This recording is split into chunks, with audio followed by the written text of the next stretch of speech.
Salut à tous, bienvenue dans l'antre, on se retrouve aujourd'hui pour la présentation d'une nouvelle réplique. Il s'agit du HK45 Compact Tactical de chez Umarex/VFC.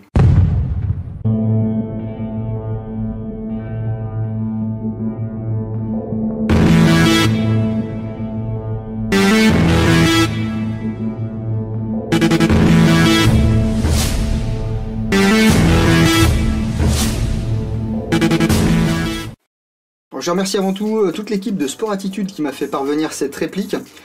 C'est une réplique qui est un prix public conseillé de 250 €. Oui, ça pique. Il faut savoir que Umarex n'est vraiment pas très souple sur ses tarifs.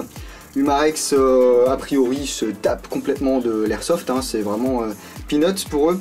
Ils ont l'impression qu'ils ont affaire qu'à des tireurs, donc des gens qui ont de l'argent. Ce qui fait que souvent les produits estampillés Umarex et en plus Eclair & Core, eh bien, sont vraiment pas donnés. Donc là je vous dis 250 € environ la réplique de ce HK45 CT. Il faut vraiment être un fanboy de HK comme moi pour le craquer, hein. Vous saviez déjà que c'était une réplique de chez HK que j'allais présenter et de chez Umarex parce qu'on a droit toujours à ces boîtes. Ça reprend toujours bien le visuel de chez HK avec ce No Compromise. On vous rappelle que Umarex détient les droits mondiaux des marquages et des designs extérieurs des produits de chez HK. Ça nous fait une belle jambe. Et puis ici sur le côté de la boîte, eh bien, on peut voir un petit peu les caractéristiques techniques et puis un visuel de ce HK45 CT. Par contre pour 250 balles, vous allez voir à l'intérieur, c'est pas du marui, hein. On va avoir un dosseret additionnel que je vais vous sortir tout de suite. Donc c'est la taille M. Et ici son design qui va permettre d'attacher une dragonne à notre réplique. Un petit bidule de chez Umarex pour aller les suivre sur Twitter, BookBook et puis YouTube. Le manuel d'utilisation, alors ce qui est sympa c'est qu'il est en anglais, en allemand, en français et en espagnol. Alors, il y a 7 ou 8 pages hein, dedans pour vous montrer comment fonctionne la réplique, etc. Les consignes de sécurité. Donc 1 an de garantie sur cette réplique si elle est achetée en France. Je crois que c'est d'ailleurs le cas dans toute l'Europe, hein. Ça doit être une directive européenne, hein, les 1 an de garantie. Si je me trompe, faites-moi signe, n'hésitez pas. Et puis la réplique, voilà, qui est dans un sachet en plastique. Voilà, bien sûr, elle est livrée avec son chargeur à gaz. Donc ici on peut voir 8, tout simplement parce que les vrais chargeurs de HK45C peuvent emporter 8 cartouches calibre 45 ACP. Donc, le remplissage se fait ici par le dessous. Voilà, donc ici on n'a pas ces fameux chargeurs VFC avec valve de percussion en haut et valve de remplissage ici en bas. Donc j'espère qu'il n'y aura pas trop de cooldown. Bon, il fait 29 là dans l'entrain, donc je pense pas avoir du cooldown. Vous voyez, ça c'est compact, hein, voilà, ça c'est ma main. Et puis ça c'est la bastos que ça tire, donc vous voyez, grosse bastos pour petit flingue. Pourquoi du 45? Bah déjà parce que ça s'appelle le HK45, même si c'est le modèle compact. C'est une arme qui a été conçue dans le cadre d'un appel d'offres effectué par le ministère de la Défense américain. Donc il y a eu ce compact et effectivement il y a eu le HK45 normal que vous connaissez déjà, hein. Il s'agissait de remplacer le M9 et de repasser à un calibre avec un plus fort pouvoir d'arrêt. Donc passer du 9 mm au 45. Je vais vous faire voir la différence parce que parfois on se rend pas bien compte. Voilà, donc ici du 9 mm, ici du 45, donc calibre 11-43. Alors c'est pas beaucoup plus large, mais vous allez avoir quand même une masse plus importante au niveau de l'ogive, donc plus de puissance d'arrêt à vitesse de sortie de canon égale. Celui-ci pour info c'est le KSC Heavyweight, hein. Pour cet appel d'offres, donc pour le Joint Combat Pistol, HK a sorti le modèle classique et le modèle compact, et puis au final ça s'est pas fait, hein. Ils ont gardé le M9, les Marines se sont passés au M45A1, HK s'est dit on va pas quand même avoir bossé et puis fait ça pour rien, surtout que c'est un bon pistolet, c'est une modernisation de l'USP 45, donc voilà. Qui déjà était une bonne arme, hein. On l'a bien modernisé, il y a 30% de recul en moins par rapport à un 45 classique.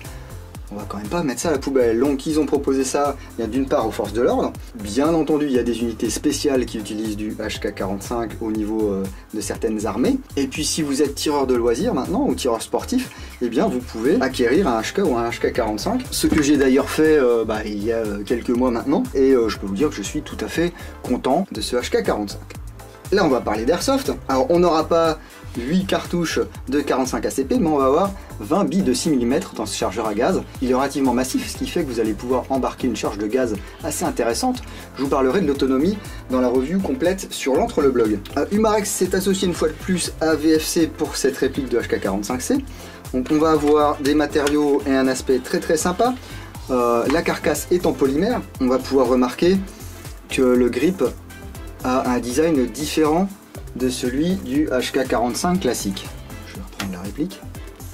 On n'a plus ici déjà les petits ergots là, qui sont bien confortables ma foi. Et on va avoir un chargeur comme sur beaucoup de répliques compactes de chez HK, avec un petit rebord qui va permettre de bloquer ici votre petit doigt. Hein. Ce qui fait que vous avez un 45 compact, mais qui peut quand même convenir à beaucoup de personnes. Hein. Il n'y a pas besoin d'avoir des mains de lilliputien, même si j'ai pas des grandes mains. Il y a encore un peu de marge en dessous. Hein. Donc carcasse en polymère, vous allez avoir ici un rail Picatinny avec le numéro de série sur une petite plaque. Sous le pontet, eh bien, on vous rappelle qu'il faut lire le manuel. Read the fucking manual. Et ici vous allez pouvoir voir l'arrêtoir de chargeur. Alors ça perturbe quand je dis arrêtoir de chargeur. Si vous voulez dire bouton d'éjection du chargeur, faites-vous plaisir les gars. Donc vous allez avoir un pontet qui correspond au pontet du HK45 classique. Donc il est relativement large, vous pouvez utiliser des gants. C'est pas un souci, vous n'êtes pas limité, c'est pas un Glock 42, hein, bien que le pontet du Glock 42 soit quand même relativement grand. Un moule qui est très très précis, donc on va avoir vraiment des marquages très très sympas. J'adore. Ici une petite texture également qu'on retrouve sur le dosseret ou backstrap. Et ce qui est sympa, c'est que les marquages airsoft sont très très discrets, ils se trouvent ici.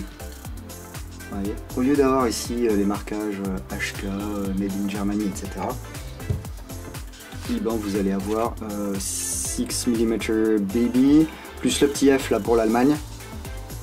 Et par contre vous avez un petit Heckler & Koch GmbH. Et aussi ici voilà un très léger marquage blanc que vous pourrez effacer si vous voulez. Hein. Licensed Trademark, pour vous dire que c'est une réplique qui est fabriquée sous licence. Ce qui est embêtant, c'est qu'ils n'ont pas fait le job jusqu'au bout. Ici normalement vous avez un petit marquage. Ici sur la réplique il n'y est pas. Alors que là vous l'avez, c'est les proof marks ça je pense, qui ont été gravés également sur le modèle japonais. Voilà. Mais si la carcasse est en polymère, ici la glissière est bien en alliage. Hein. En plus, alors je sais pas trop si c'est peint ou si c'est vraiment une anodisation un peu dure, mais la réplique ici c'est pas une première main on va dire, enfin c'est pas moi qui l'ai eu en premier. Elle a été manipulée moult fois et on peut voir que c'est pas marqué, hein, donc je pense que ça peut durer ça très très longtemps. À la limite ce qui va être marqué c'est un petit peu les sights ici, d'ailleurs vous pouvez remarquer que ce sont des sights de combat, point blanc à l'avant, 2 points à l'arrière, on aligne. Contrairement au vrai ils sont pas phosphorescents, vous voyez ici on peut voir ils sont légèrement jaunes, mais bon ils sont quand même très très bien faits. Hein. Non franchement il y a du bon boulot là du côté de chez VFC. Les marquages sont également présents, HK45C, calibre 45 auto. Ici on en a parlé, les marquages blancs, l'extracteur ici avec un petit repère rouge, des stries à l'avant et à l'arrière. Et puis depuis tout à l'heure je le tourne dans tous les sens, vous avez pu voir, modèle compact, également modèle tactical, donc tous les contrôles ici sont ambidextres. Donc l'arrêtoir de chargeur est ambidextre, l'arrêtoir de glissière est ambidextre, donc côté gauche ici vous avez le même côté droit et il fonctionne. Et puis ici vous avez le cran de sûreté, donc le levier de sûreté. Donc ici je suis en safe, il se passe rien. Je me mets en fire, hop, ça part. Et ce levier qui est donc ambidextre fait également office de levier de désarmement, donc comme sur le vrai, ce qui est très très sympa. Donc vous allez pouvoir vous amuser en simple et en double action. Voilà. Alors la détente, ici forcément elle est un peu molle. Putain, ça ressemble quand même vachement au vrai. Vous allez avoir quand même une course ici relativement souple. Ensuite, le mur est quasi imperceptible.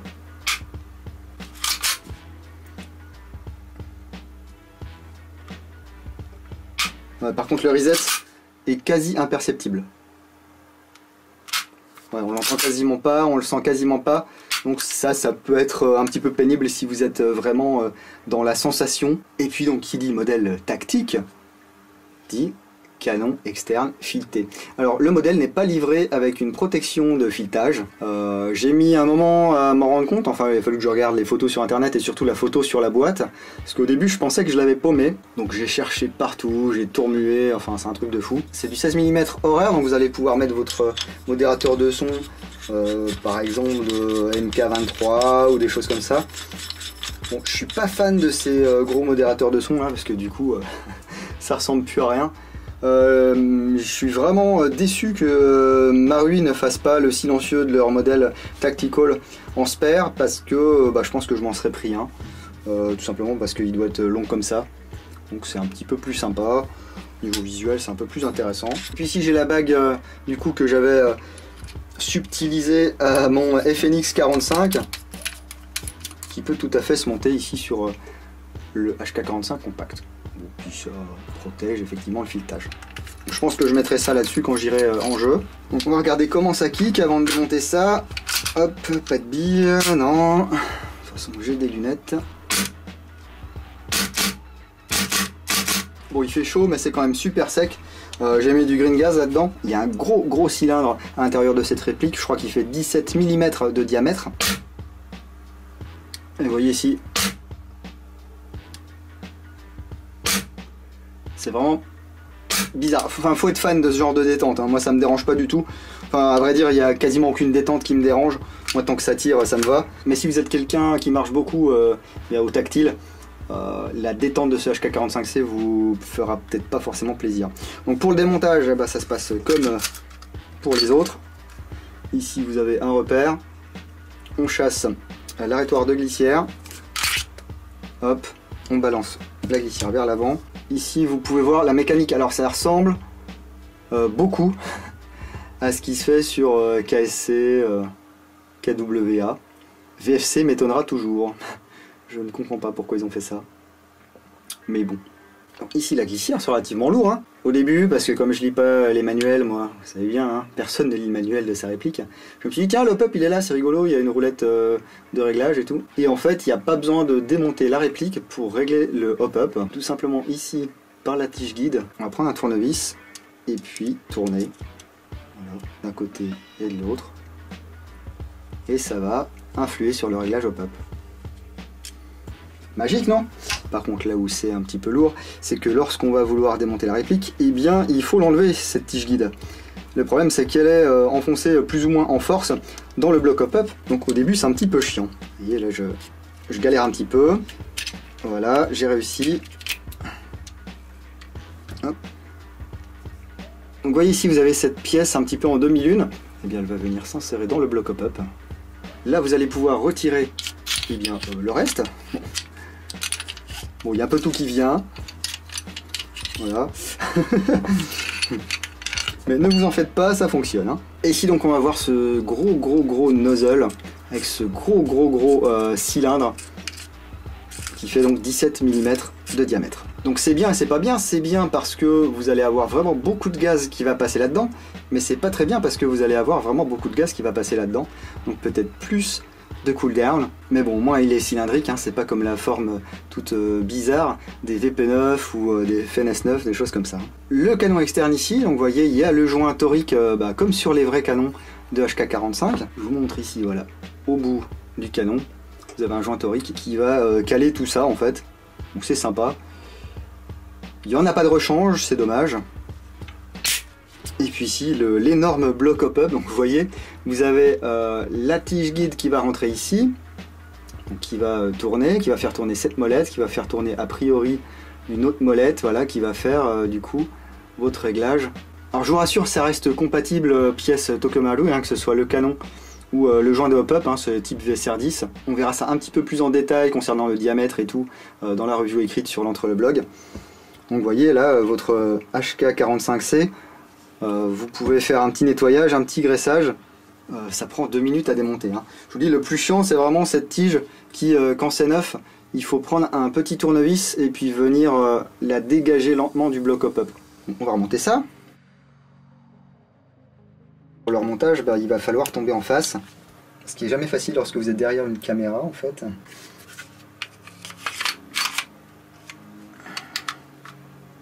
Hop.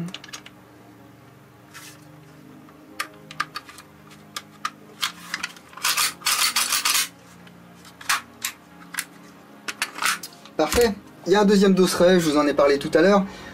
Pour le changer, en fait, il suffit de chasser une goupille qui se trouve ici. Vous mettez l'autre à la place. Là, je pense que c'est le modèle large. Ça, c'est le médium. Déjà, ça permet d'adapter la réplique à la morphologie du joueur. Donc, c'est une réplique compacte, mais qui fait quand même 800 grammes pour 200 mm de long. C'est massif, ça semble solide. Les questions que je me pose, moi, qui sont toujours les mêmes, c'est est-ce que ça va durer dans le temps? Est-ce que ça va être fiable?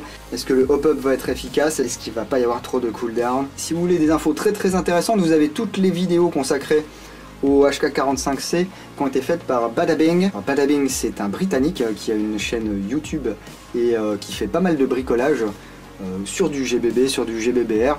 Vous pouvez voir ça ici les gars, et puis allez lui mettre un petit like et abonnez-vous à sa chaîne de ma part. Voilà, bon bah globalement, moi je suis satisfait du visuel et des sensations apportées par ce HK45 compact. Clairement 250 €, c'est trop cher. Si Cybergun a réussi à faire un FNX 45 qu'ils ont vendu 200 €, je pense qu'il y a moyen d'être aux alentours, allez je dirais entre 170 et 200 € grand maximum pour cette réplique. Mais je pense qu'il faut déjà qu'Humarex arrête de vendre à des prix exorbitants aux fournisseurs, parce qu'après il y a tout qui se répercute et du coup les boutiques elles achètent pas ça. Je sais pas où vous en avez vu ça en boutique en France, des HK45 compacts, mais je pense que ça court pas les rues et du coup on se prive quand même d'un truc assez sympa qui peut intéresser pas mal de gens. Donc qu'est-ce que vous faites à chaque fois? Et bien vous allez voir en Chine, vous achetez à Taïwan, à Hong Kong ou que sais-je, qu'elle va être peut-être à 160 $, et puis vous allez vous en tirer avec 60 $ de frais de port, plus après 40 € ou 50 €, voire même 60 € avec les frais EMS et j'en passe. Ce qui fait qu'au final vous allez acheter votre réplique effectivement 150 ou 160 $, qui va vous revenir à un total de 240 ou 250 €. Je pense qu'il faut qu'il y ait des discussions à ce sujet et que des gens, des compagnies comme Humarex arrêtent de vendre ça aux grossistes le prix qu'on peut l'acheter en boutique en Chine quoi, parce que c'est pas possible, surtout qu'en France dans une boutique quand faut faire un coef de 2 sur un prix, enfin vous voyez le délire quoi. Donc après cette petite incursion dans le domaine de l'économie auquel je ne comprends absolument rien en plus, je vous rappelle que vous pouvez retrouver toutes mes reviews. Ces vidéos ne sont pas des reviews, ce sont des comment dire, des présentations vidéo sommaires. Si vous voulez voir les reviews, allez sur l'entredudingo.com, tout attaché. Ça remplace depuis quelques mois l'entredudingo.canalblog.com, et puis à chaque fois dans la review écrite je vous mets le lien vers cette vidéo de présentation et le lien vers une vidéo de tir, plus toutes les infos que j'ai pu glaner entre le moment où je reçois la réplique et où je fais la vidéo, et puis le moment où je l'ai démonté, où j'ai tiré avec, où j'ai regardé ce qu'il y avait dedans, et puis où j'ai vu ou pas qu'il y avait des défauts, des choses à changer ou des choses qui étaient très bien. Voilà, un léger rappel n'est jamais superflu, surtout sur internet où ça va vite, il y a beaucoup de passages, il y a des gens qui me suivent depuis des années, il y a d'autres personnes voilà, qui découvrent l'antre du dingo au travers de cette première vidéo et qui se disent « Ah, bon travail !» Ou pas du tout hein, d'ailleurs, mais bon, des fois on a des commentaires « Ah, continue comme ça !» Bah ouais les mecs, il y a 350 ou 400 vidéos sur la chaîne, je vais essayer de continuer comme ça. Sur ce, n'hésitez pas à me dire si vous vous êtes procuré ce HK45 qui existe en noir mais qui existe également en RAL 8000 je crois. Est-ce que vous avez eu des soucis avec? Est-ce que vous en êtes content? Dites-moi tout. Je remercie pour ma part une nouvelle fois Sport Attitude qui m'a fait parvenir cette réplique. Moi je suis un peu HK fanboy, donc dès que je peux tripoter un peu des trucs HK, voilà quoi, je fonce, je n'hésite pas, je dis oui. Et puis si vous avez aimé cette vidéo, lâchez un petit pouce vers le haut. Si vous n'avez pas aimé, toujours possibilité de laisser un petit pouce vers le bas. Abonnez-vous, voilà, vous pouvez cliquer sur les petits bonhommes ici. Et pour ne rien louper de l'actu de l'antre, je vous engage à venir me suivre sur Facebook. Je vous retrouve bientôt pour la review complète sur l'antre le blog. D'ici là, je vous dis à bientôt dans l'antre du dingo. Bisous.